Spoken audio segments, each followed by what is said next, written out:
The Man of Tomorrow here with you for something I haven't done this in a while, and well, it's just a matter of scheduling. That's really all it is, because it's not like I've stopped reading books. Boy, the fucking day that happens. But a book review, and this is one where I was familiar with this material in the past. In fact, honestly, it's the story of O. Okay, this is a very, very infamous. It's famous, but it's infamous novel that was, it's been attributed to a pen name, an author by the pen name of Pauline Réage. And we're going to talk about that because now, many decades after this book was written in 1954, we're fairly certain of who the actual author was of this book, who she, and that's important, who she was. I was actually, this was back in the early aughts. I was actually at a porn set where a version of Story of O was getting made, as a porn. And obviously that makes sense because this is an erotic novel. So it's something I've been familiar with for a long time, but it's a book I never actually really, that I actually read. Now, I did listen to this on Audible. It was a very well done, the audiobook worked. It was read by a woman, and the audiobook, really, I totally recommend the audiobook all the way as far as presentation goes. But what do I think of the actual book? Well, that's what I'm going to get into here. And I'll tell you this right up front. This is a book that is it might be in my top 10 now. I really, really enjoyed this book for a lot of reasons. Now, I don't agree with everything in the book. Not all of it was terribly sexy. It is, but this is a book that has captured a lot of minds, a lot of imaginations. It's just, again, it's an infamous book. Probably one of the most well-known, if not the most well-known erotic novel ever written. Again, originally it was written in French. It is, there's been, I think, a couple, at least, English translations since then, when it originally came out in 54. Now, understand that this is a book basically about a woman who, her name is O. I'm not going to do like a complete rehash of you could just go to the Wikipedia page if you want to read the actual, hell, that might be the easiest thing for me to do with any of these kind of reviews, is just read the summary on the Wikipedia page, because they do a good job of always making it very succinct, far better than I would. But I'm not going to do that here. You can go to Wikipedia and you can read the summary for this whole thing. But basically, it is about a woman named O who gets she is in love with a man named Rene. And however this works out, there's not a lot of preamble to the book to explain how O ends up in this situation, but she's so in love with Rene that she's really willing to do anything for him. And she finds out that he's part of a secret society that is, I guess you could call it a sex cult if you want. Cult might be a very strong word for this sort of thing, but you kind of get the gist. It's something almost out of like Eyes Wide Shut, right? The Stanley Kubrick movie. Anyway, she gets put into this and ends up in a life of sexual servitude. I don't know that, the word slave gets bandied around. I don't want to turn it into, it's not like sex trafficking. It's not like sex slavery where she is unwilling, she's kidnapped and unwilling to like be a part of all this. It's the exact opposite. Okay, where she is, or not the exact, but it's the opposite, where she's totally willing to do this. She does this out of love. And because of that, she ends up, getting quote unquote used, and she ends up stooping like just tons and tons of people, tons of guys and gals. She is bisexual. In fact, there's an interesting revelation that she has kind of around bisexuality, or why she is into women later on in the book. We'll talk about that. There are spoiler alerts here, folks. But basically, she gets sent off to this chateau to be trained in sexual servitude. Okay. And, she's doing it all for Renee and everything. Now, that alone, and again, she's, random guys or guys that are either masked, or at least at night they're masked, whatever. She gets whipped. There's a lot of BDSM within this. She has to constantly wear a corset. She's not allowed to wear underwear anymore. She has to wear certain clothing that can be unbuttoned from the front. That way there's easy access to her breasts. And she can't wear underwear. That way she's always ready to, obviously get fucked. She's not allowed to like cross her legs and all this stuff. Now, in the character of O, throughout the book, and it's not a long book, but throughout the book, she develops this pride around being in this life of sexual servitude. And again, she's doing it out of love for Renee. Now, and there's a later character named Sir Stephen, who is shall we say, a brother from another mother of sorts, to her original love, Renee. She ends up falling in love with Sir Stephen as well later on. And, there's a lot of, there's some interesting emotional intrigue that occurs around that. But now this book was met with, because of the depictions of sexual servitude, this was met with a lot of derision and met with, there were protests. It was really, really crazy, honestly, by a lot of feminists back, when this would either in France or eventually when it would get translated into English over the decades since 1954 when it was originally published. And a common argument made against this book is that, this must have been written by a man. This is like Marquis de Sade. This must have been written by a guy. There's no way a woman would write this stuff and write it in the way that she actually seemed to really enjoy it. We now know that's not the case. I'm going to get into that a little later on. We'll talk about authorship later, okay? But we were pretty much 100% certain that this was written by a woman, and it wasn't just written by a woman, it was actually written as basically a series of love letters to a man that she loved. Okay? So, and you got to understand, now I'm a feminist ally. You have to understand that within feminism, a central tenet of feminism, or what should be a central tenet within feminism, and you can ask, all right, first off, there's not just one feminism, right? There's plenty of waves of feminism. But what most waves of feminism will suggest, and certainly just like in any other ideology or activism or subculture or whatever phrase you want to put, there's extremists within all this, but most feminists, like to, or at least a lot of feminists would like to say that, feminism means you can't tell a woman what to do. So if a woman is enjoying sexual servitude, then that's her call. Just like, you have, feminists who say, stop taking the penis, and all that. Like, that's a violation. Stop having children, blah, blah, blah. Okay, you can feel that way. And if that's how you want to engage in your feminist activism, fine, whatever. But then if you're a feminist and you're standing up for women's rights, you also have to stand up for a woman's right to want to, say, have kids or have cock, frankly, whatever. Okay.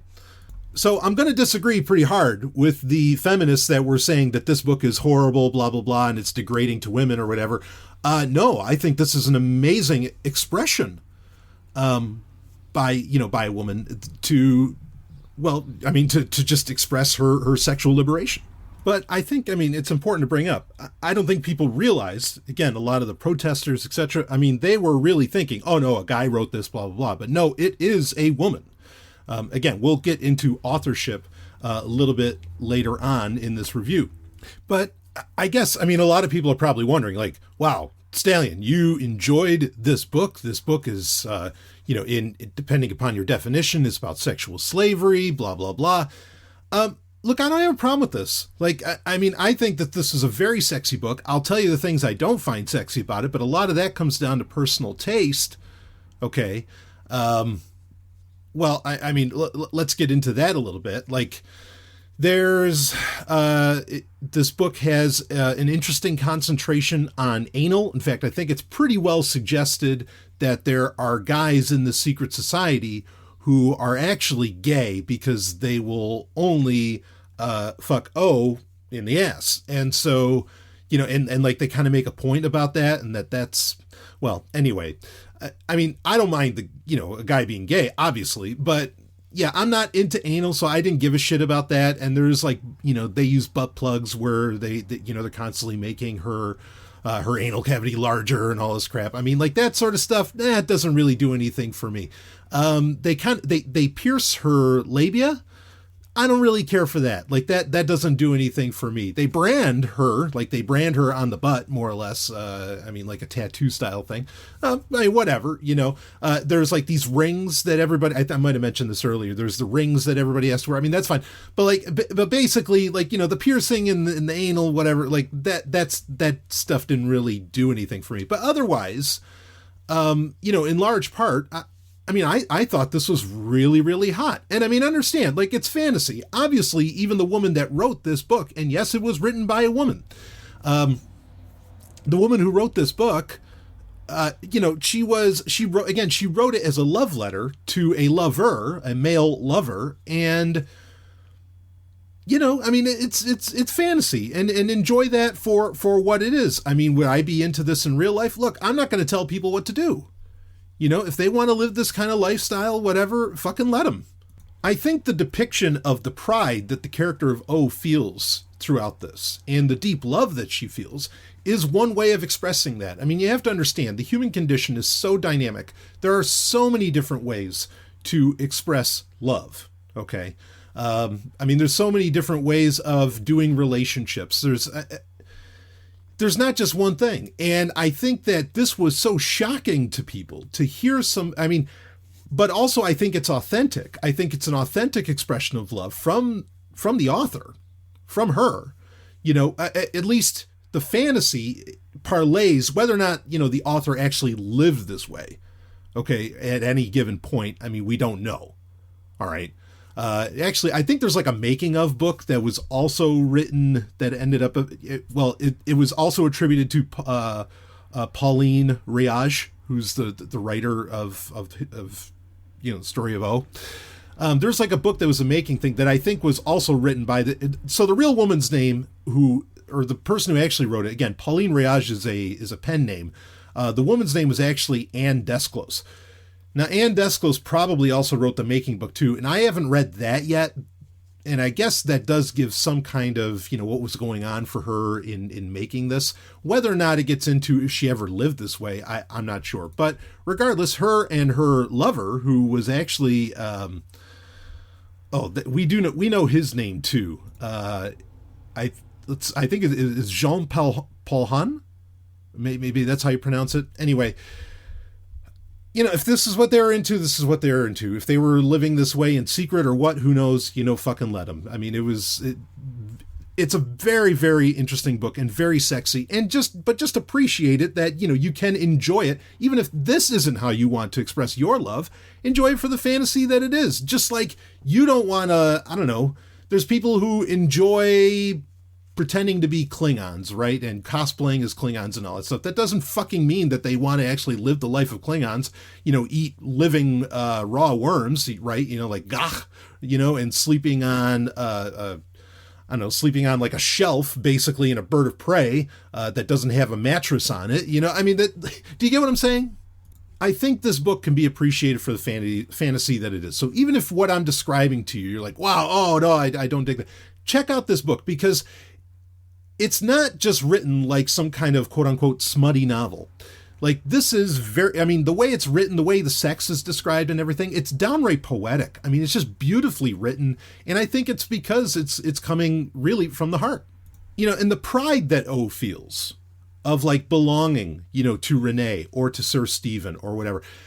Honestly, it's very reminiscent to me, and I never hear anybody complain about this. Even people that might complain about the sexual servitude that O decides, she chooses to live in.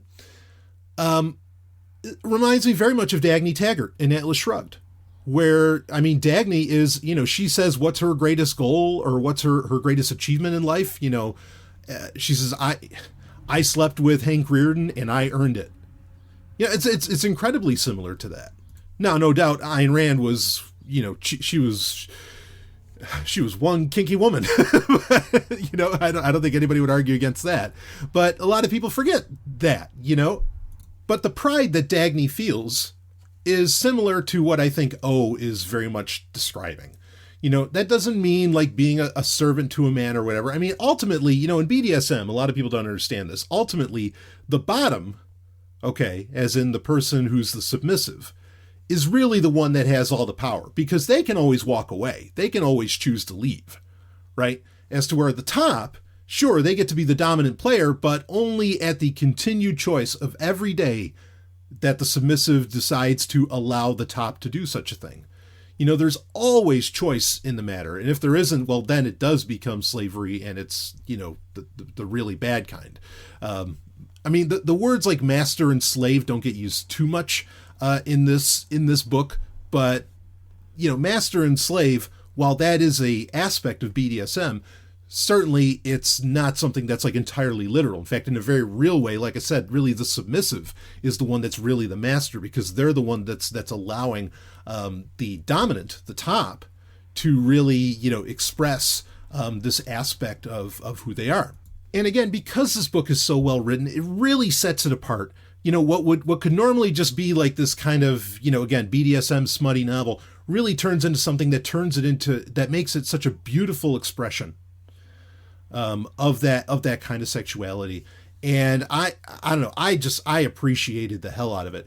And it gets interesting in other ways too. In fact, there's some real, I don't know, there's a lot of realizations that O goes through within this. Now, there's a point where she basically, now she's this famous photographer in Paris. She is allowed eventually to go back to that life, but then at night, you know, or basically anytime she encounters someone, you know, that's wearing one of the rings for the secret society, or who, not that they're wearing the ring, but they recognize she's wearing the ring, and they know what that ring means. I mean, they can have her as their lover, you know, for the night or whatever, even though ultimately she belongs to either Renee or Sir Stephen. There's a relationship between Renee and Sir Stephen, not like a homosexual one, but there is a relationship there where in some ways Renee is kind of subservient to Sir Stephen. But anyway, you have to read that to kind of understand. They have this interesting like past relationship. Again, for such a short novel, it has a lot of complexities in it. I mean, it really, really does. So now there's a point where basically the secret society wants to initiate another woman into it, and they actually use O to bring this other woman in, this woman named Jacqueline. And O has to seduce Jacqueline, you know, and get her to want to be into the secret society. Now, they get Jacqueline into it, but then there's another character who she wants to end up getting into it. And I know this is where things do get a little odd, and I'm not going to defend this part of it. This is another part that kind of bothered me, is that one of the female characters that they try to initiate, and she like really wants to get into it. She's only, I think at best, like 16. It's very, that gets into other areas. Granted, this was written in 1954, and there's some parts of this that are a product of their time that doesn't excuse them or make them any less deplorable. So I'm going to mention that just so you know that that's there, but that doesn't really go much further than that. The book ends with some degree of ambiguity. I mean, basically O becomes within the secret society at the end of it, like she is so fully realized as this sexual servant that, I mean, you could say slave if you want, but I think most people, when they hear the word sexual slave today, they think of like trafficking, you know, women and kidnapping them off of cruise ships or something, where this is not the case at all in this book. This is a very consensual situation. And it ends off kind of ambiguous. Now, there are earlier editions of this book written by Anne Desclose, or, you know, Pauline Réage, but it's really Anne Desclose, that where basically O, like Sir Stephen, kind of falls out of love with O, basically, and O ends up asking for permission to kill herself, and Sir Stephen gives her the permission, as I understand it, that's how that works. There is, if you listen to the audiobook, which is available on Audible and other places, they do make a mention of that ending at the very end of the book. They don't include it as the ending. They just make a mention that that's like there. Also, the guy, Jean Paul Hahn, who supposedly Anne Desclose wrote all this to, Okay, and again, we're fairly certain that this is so. He says that is the ending. His belief is that that's the ending. Now, I don't give a shit. I mean, I know these were written to Jean, but he doesn't get to decide that. And there's, a lot of ways that people initially experienced this book was actually as the movie. That was a French movie, actually it was French and German, that was done in 1975 with Corinne Cleary, who's best known for, wasn't she? I think she was in Octopussy, the James Bond movie Octopussy, just tremendous. And Udo Kier, who, wasn't he the guy? He looked really, I checked this out, he looked really, really young. I might do a review of the movies, because there's actually 2 of them, and I want to talk about that. Udo Kier, I think he was in Blade. He played like kind of the lead vampire guy, and he's so fucking young in this. It's really, really kind of strange to see. Anyway, so the movie from 75, that does not end with the suicide either. It ends just the way the book does, as we understand it, where she is basically like, is, the ultimate servant, the ultimate slave, and like everybody's just like, oh my God, she's so stunning, she's so amazing, and she's so good at what she does. Now, there was a second movie made, and I want to bring this up. There was a second movie made in 1984 that works as a sequel. And in this, well, here, I'll read the plot from Wikipedia. That'll make it simple. Initiated by Sir Stephen to all subtleties of eroticisms, became dominating. A powerful industry group engages O to discredit the leader of an American competitor financial empire, James Pembroke. Upon Pembroke's arrival in a splendid castle in France, O has the role of compromising his entire family. Father, wife, son, and daughter will succumb to the perverse and seductive talents of O, who will meet only few resistances. So basically, with this movie, with the second, with the sequel to Story of O, and this was not written by Pauline Réage or by Anne Desclose. But this is made as, and this is in 84, this is before like really everything was Hollywood was sequel hungry. And of course this was done in Europe anyway. This is made in France. It's not a Hollywood production. But I like this much better, that basically O becomes this, she's still in the secret society, but she basically becomes this, I don't want to say tool, but tool, not tool as in, you know what I mean. Okay. Obviously she's respected to be chosen to do this, but she becomes this tool that gets used to basically engage in like financial or industrial espionage to bring down this competing firm, financial firm of some kind. And I like that a lot, that she more or less becomes like a secret agent because she's just so damn good, at what she does. I think it's very sexy. I haven't seen this film yet. I actually, and it's tough to find it online. I've ordered them. I haven't watched them yet. I will watch them. Maybe we'll do a review. But I have both films kind of on the way to me right now.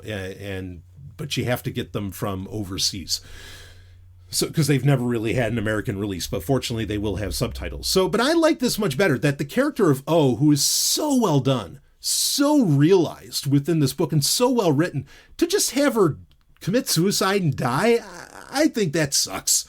And that's kind of, and it sort of cheapens everything. Like let the character live on, and I don't know. There's if anybody ever really wanted to make a great erotic franchise, I think you could make one around this whole secret society that O is a part of. I mean, I think it could be really fascinating. I do that. Like my brain, and I have to keep myself constantly in check on this. Things that I really enjoy, or things that I dig. I will fill in the gaps. Like there's things that I enjoy, I should say, there's things that I enjoy. I know that other people don't like, and I have to keep in check that sometimes I enjoy something because my mind automatically adds in scenes that would make whatever I'm watching better. It does that a lot. If there's something that inspires me in what I am seeing. For example, like the movie Wing Commander, classic, in my opinion, classic film. I love the movie. Of course, I love the video games, but I love the movie. And with the movie, like I added in a bunch of scenes whenever I watch that movie. And because of that, it's a far better film to me than probably what it is to other people. It's just something that my mind does. I guess it's because I'm a creative, but whatever. That's how it works. So, with this, I could see a whole bunch of things, getting added into the story of O, and I could see it becoming an entire franchise. And honestly, while Hollywood is franchise hungry, why the fuck not? Of course, they're not going to get into eroticism like this. But anyway, that's all getting way off topic as far as that goes. But I just want to express that I'm aware of that supposedly original ending. I'm glad it's not in there, because I think it fucking sucks with that original ending, that she just kind of offs herself instead of really owning her, what she has become and just how powerful she is in her submissiveness.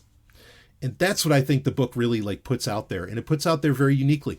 This is a powerful, powerful novel. I'm not saying it's perfect. I'm not saying there aren't parts of it that aren't deplorable. There's certainly parts that are. But I would put this in my top 10 fiction books of all time. I think it might be the greatest erotic novel ever written, quite frankly. There's a reason it stands the test of time. There's a reason it is so infamous, because again, it's so well written, and thankfully it is written by a woman. And, I compared it a bit to some of the moments and scenes within Atlas Shrugged by Ayn Rand. Some of those scenes, are some of my favorite stuff. Like when Dagny Taggart finally does sleep with Hank Rearden, and Hank is just so ashamed of what he's done, blah, blah, blah. He cheated on his wife, etc. And she basically laughs at him and says, you don't understand, I'm more of an animal than even you are, and goes down this big diatribe of how she is just owning her sexuality, and she's going to do what she wants with it. If it's, letting Hank Rearden use her or whatever. I think that's a powerful expression for a woman to have. And I get where people come up with the arguments that, isn't that setting women backwards? I don't think so, because again, the real power is always with the woman. In fact, there is an episode of, I don't think it was a Sovereign Tech. Maybe it was a Sovereign Tech. It might have been a full-on Sovereign Tech where I had MK Lords on. And she was talking about, she said that, yeah, women are the gatekeepers of sex, but she saw that as a very positive thing. And that's the thing. I think that's a lot of what the story of O really brings up. And it expresses, women's sexual liberation and their innate power that they have. So I think it's an absolutely beautiful book, where you think that it's slavery in some ways. There is that choice of that, but there's an opposite bit of business in that. And again, we're talking about sexual slavery, obviously slavery of people, if you try to leave punishment of death kind of stuff is no one. If that's what this book was about, I would not be arguing for it. I would not be saying even bother reading it. I think that's disgusting and horrible. I walked away from this, and I thought it was, by and large, it was so hot. Again, a few things that didn't really turn me on, but a lot of it was just really, really sexy. And I'm really looking forward, actually, even though I'm sure the movie isn't that great, and I've read some of the reviews, and apparently it's not. I want to see the sequel movie, at least, that was made, and how that ends up, kind of getting played out. But there's a lot to run with here. Now, again, I mentioned about the author. So now we do know that, yes, the author is Anne Desclose, and we really only found this out about 10 years ago. And that was based off of, so it was 2004 when it was found out. But then in 2004, that was based off of, I think, an article, I don't know, in some British paper, The Observer, which was based off of a interview from 10 years previous to that. So I guess 1994, when an 86-year-old woman, Dominique Ori, she claimed that she was the writer. Dominique Ori, though, was still another pen name, basically, or a pseudonym for Anne Desclose, who was born in 1907. So, and she died in 1998. So fortunately, 4 years before she died, she finally fessed up, to everything. And Jean-Paul Hahn, who they have talked to, he basically said, yeah, no, this is all true, blah, blah, blah. And Jean-Paul Hahn himself was a fan of the works of Marquis de Sade. So we do know the author now. That had been a mystery for a while. And again, for most of this book's history, everybody said, oh no, this had to be written by a man. And you hear this in the introduction for the book. The thing that suggested to a lot of critics that actually it was, and I mean critics as in people that critically read things, not as in they were critiquing, that it was written by a woman was the paying attention to, like, say, the worn out sandals of the character of Renee, that O notices, like, oh, you know, I should replace the sandals, they're getting very worn. Basically, the idea is that men wouldn't notice that. That's something that women noticed. That was sort of suggestive that it really was a female author. But now we basically know who the author was. Now, there's no mention, Jean-Paul Hahn, who, again, all of this was really written to, there's no mention of whether or not he, you know, if there was another, you know, if there were more than just the two of them, if him and Anne Desclose were they exclusive? You know, were they monogamous? Did they have other partners or anything like that? We don't know. There's an interesting point. I mentioned this earlier. The character of O gets to a point where, you know, she is bisexual, and she is either ordered or chooses to engage in sex with women in the book. And she has a revelation at one point. Not that she loves women. She says basically she doesn't love women, but she loves herself. And getting to fuck other women is a way of her making love to herself. And I'm paraphrasing, and I might not be exactly interpreting it right, but that's kind of how it read. And I thought that was very fascinating. Like, I mean, that was such an interesting, I've never heard anybody, and again, this is Anne Desclose, I guess, you know, effectively saying that. I've never heard anybody say it in that way or express things in that way. That, like, I mean, she loves women, she, you know, the female form and all that, but her relations with other women comes out of a love for herself. And basically she's almost like, it's like she's fucking herself. Now, I mean, I wouldn't prescribe that to, like, anybody, you know, to lesbians, that they just are into themselves and that's why they're lesbian. I'm not saying that at all. I'm not even remotely saying that. I'm just saying that's an interesting perspective, you know, to bring up and to have. I was intrigued by that. There's a lot of little things in this where it really does make you think about the nature of sex and sexuality, especially, you know, for a woman. I mean, it's really, like, the men are written in very basic ways. So you're not there to read about the men. It's O, the character of O, and even Jacqueline and another one of the female characters, where there's just that interesting exploration, I think, of the female condition, and certainly at that time. I mean, that's not that this sort of thing, you know, and, well, something else I want to bring up, okay, is that it's amazing how much of this book, now I know the basic concept of BDSM has been around for a long time, centuries, okay, basically, I mean, Marquis de Sade even wrote about it, but a lot of the rings, like, I mean, that's a popular thing for swingers to do, is they wear, like, a black ring, to denote that they're swingers, like the rings in this, the branding, a lot of the attitudes of, you're not allowed to close your legs, you know, or even cross your legs. You can't wear underwear. A lot of the things that the secret society imposes as kind of rules on the women in the secret society, so much of that seems to have inspired BDSM over the past few decades. This is a really, like, seminal book in culture around the world, not just in France. And I don't think a lot of people realize that, like, what is the origin of a lot of these different things. And I think a lot of it comes from this book. Now, where did Anne Desclose come up with a lot of that? Who knows? You know, who knows what her and Jean-Paul Hahn were doing? I mean, you know, we don't know. I'm not, like, a historian on BDSM, so I can't say whether or not a lot of those trappings existed before the story of O.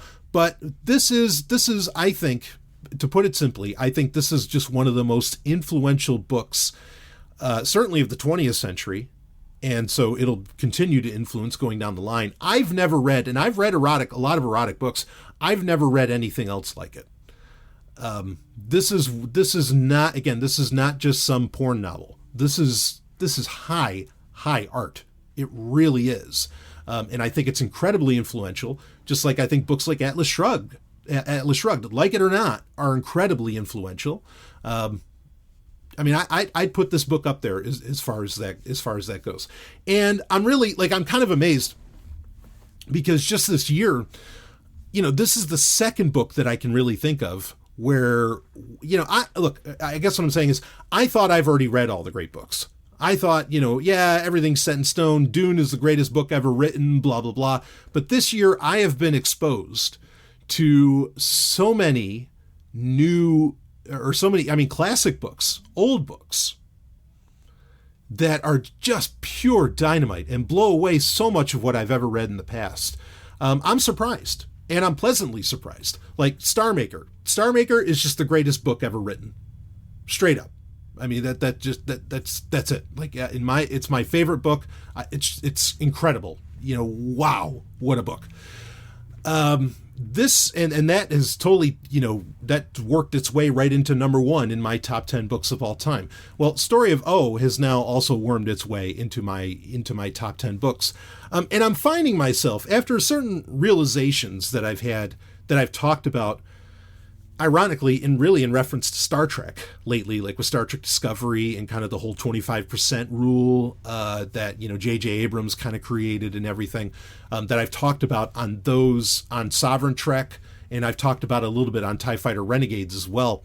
I've found myself, I mean, I was already doing this anyway, I'm already into the classics anyway, but I find myself really coming to this conclusion that,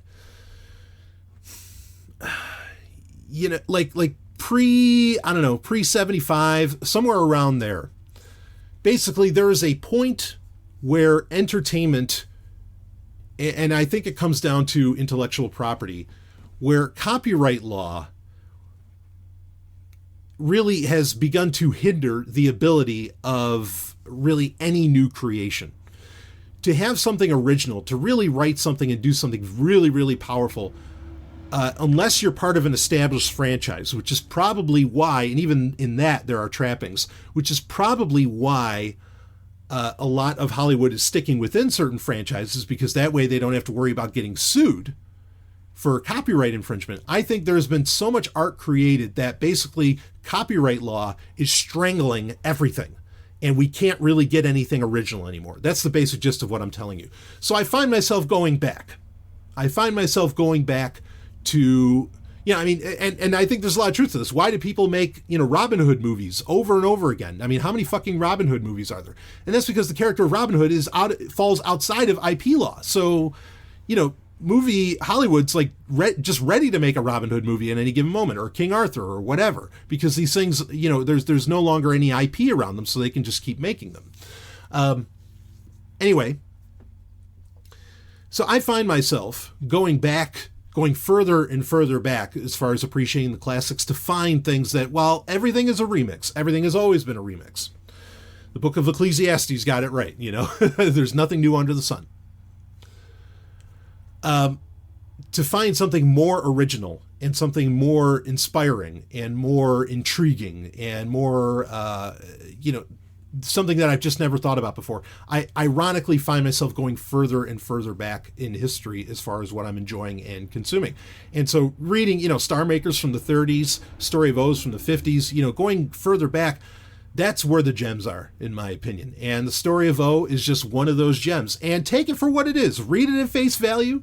If you find parts of it hot, great. If there's parts of it you don't find hot, which there's parts I didn't, then okay, those aren't there. But I don't think they take away from the, just remarkable exploration that this book engages in of this character of O, and of sexuality. And really, this is very much as it seems to be a book about slavery or servitude, or sexual slavery or servitude, it's also a book about liberation. And it's really powerful in that. And again, it's pretty hot. So, so give it a read if you never have. Story of O, I give it a hearty recommendation. Again, it definitely sits in my top 10 now. And if you disagree with me, if you have thoughts, email me, bbs@sovereigntech.com, and I will gladly talk about it on a Q&A, or I'll even do a response episode. Again, I'm probably going to do a review of the movie versions of this, and because I'm really intrigued to see how those turned out. Like I said, I mean, I was there when, I've seen a porn version of this getting made, but I mean, that let's just be honest, like that that didn't do this any justice. So I'm curious if the two movies, and again, I love the way that the sequel, I think the abstract of the story for the sequel to Story of O sounds fantastic. Like, I mean, I really like, I dig that. I think that's a great direction to go in, just being straight up with you. So anyway, I'll do those. I will do reviews of those movies. And then, anyway, that'll be coming out. That'll be a Zomia 1 Underground content as well. It's not something I'm going to do like on Sovereign Tech or anything along those lines. So, all right, that's it for this episode. Another little book review. Hope you enjoyed it. Check out Story of O, and I will see all of you on the other side.